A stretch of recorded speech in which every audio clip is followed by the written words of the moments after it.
You know, I went to go see Karate Kid Legends pretty recently, and I knew I was going to enjoy it. Sure, it had its faults, but after watching what I watched, there was no way I was gonna think it was bad.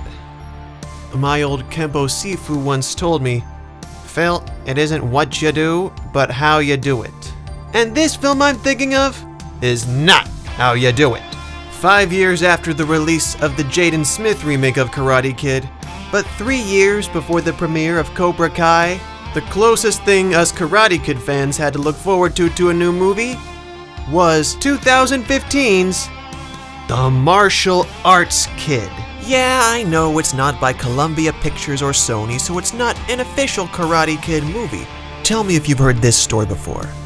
Fatherless teen gets sent to a beachfront town, and the moment he talks to a pretty girl, he gets beat up by the girl's rich boyfriend, who happens to be an elite fighter from a very aggressive martial arts studio. And the only way he's going to be able to find balance and fight off the bullies is learning martial arts himself from a good instructor. And when you have jokes like this,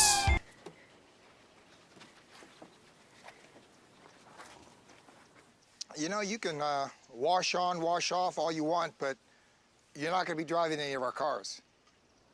Oh. I know that. No wax, right? Yeah, no wax. it knows what it's trying to be. The main draw of this film is that, hey, it's got Cynthia Rothrock and Don the Dragon Wilson, very famous martial artists from back in the day, starring in this film. Sure, I guess it was cool to see some of the 80s Hong Kong cinema kickboxing stars back on the screen, but as characters, they're hardly a draw, and when they try to impart their lessons, they're really preachy. However, TJ Storm's performance as the villainous sensei in this was actually rather charismatic, and I enjoyed it when he was on screen. More about him later. Perhaps one of the biggest issues of this film is its pacing.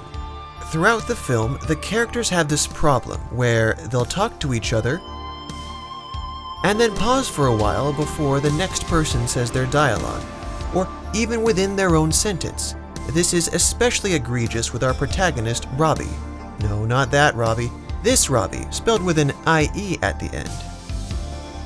Played by Jansen Panettiere, Robbie is a character who is awkward, I guess?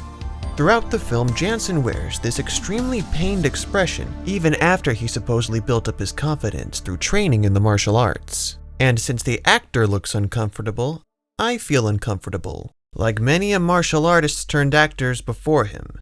Just because you're great in forms doesn't mean you're going to turn in a great acting performance. That being said, this is something I'm also guilty of. Maybe later I can show you my counter switch kick. One thing's for sure. The truth I know for real is I have to stop Desert Salt. Another absolute pacebreaker of this film are the montages. Now, montages are nothing new in martial arts media. I love training montages, and the training montages of this film aren't that bad, despite the fact that right as our protagonist gets yellow belt, he suddenly becomes an expert. The problem is they really linger too long on the environmental montages. Because we don't really see how the character relates to this new location, it more so feels like some sort of tourist advertisement that you would find on a free-to-air channel.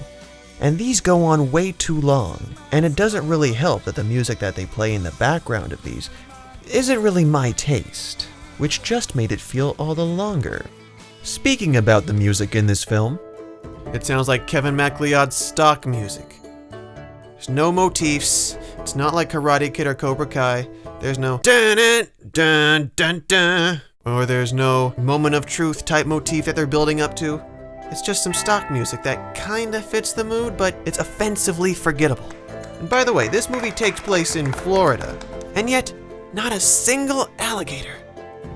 Come on, there's gotta be an alligator in Space Coast somewhere. The most infuriating part of this film is the climax, where the martial arts kid has to fight his bully. But the reasons for this fight, and the fights surrounding it, completely negates all the morals and teachings that were supposed to be taught in this so-called socially responsible film. Martial arts is not for bullying other people. It's to protect yourself, protect others. Where's Bo?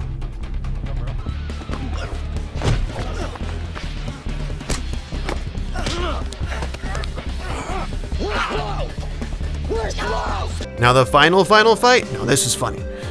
It has a completely unexplained location change. What makes it so funny is that the fighting characters actually walk to this location, and they take a good time amount doing it. And there's absolutely no reason for them to be there. Now, I'm someone who tries to see the good in things, and there were some good things about this movie. It had some good choreography. As I've mentioned before, we get Cynthia Rothrock and Don the Dragon Wilson, legit movie martial artists, legit action stars. And there's a lot of guest stars and extras in here who are also legit martial artists, including the lead himself. We get some good choreography, good stuff, good decent fight scenes. Now there's a scene that takes place in Dojo Extreme, that's this movie's Cobra Kai X-Wing, complete with its own 3-phrase mantra. Assess, assert, dismantle. I can't hear you! Strike first, strike hard, no mercy, sir! That establishes the relationship between the Bad Vein Sensei and his manipulative, attention-starved girlfriend that I thought was a fairly original, albeit hamily acted, scenario.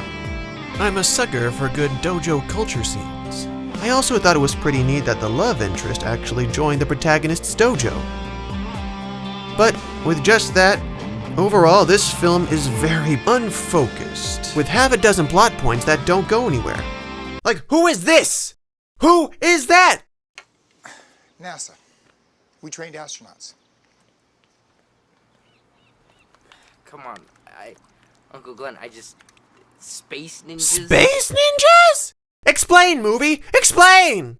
The timeless theme about the purpose of martial arts, self-development versus fighting, traditionalism versus modern efficiency, has been portrayed and explored exponentially better in other media. Perhaps the most egregious thing about this film is that its message about using martial arts non-violently is completely contradicted and betrayed by the climax of this film. Now, to the film's credit, the logic of these characters are at least a step above a Darman production, but at least those have the decency to be short films. Don the Dragon Wilson and Cynthia Rothrock may be real martial artists, but they lack the vulnerability and connection that Pat Morita's Mr. Miyagi gave Daniel-san, and no amount of high kicks or armbar tips can fix that. It lacks the heart of the Karate Kid, it lacks the stylistic direction of Cobra Kai. It even lacks the edge of Never Back Down. If you want to watch The Martial Arts Kid, watch it as a case study on how not to make a Karate Kid type film. It's projects like these that make people really weary of Kickstarter-backed productions. But hey, if you watch this before Karate Kid Legends, you'll enjoy Karate Kid Legends.